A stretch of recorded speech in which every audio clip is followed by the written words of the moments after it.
wife cut the rope that was keeping me alive up on that frozen mountain and left me for dead.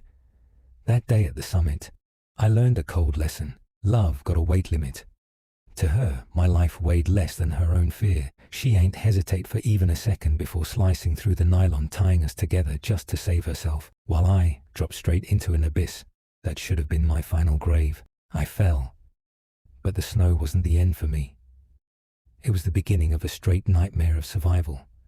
The months of recovery inside that remote shelter were pure hell, full of underground surgeries and unbearable physical pain.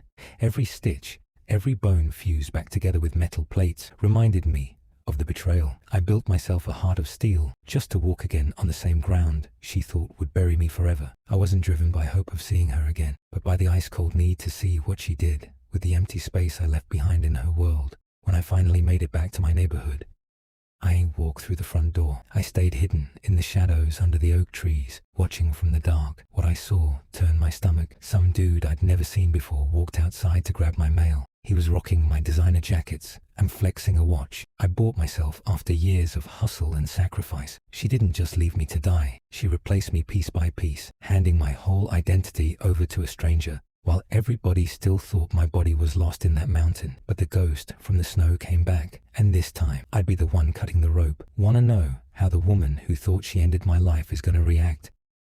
Find out in part 2.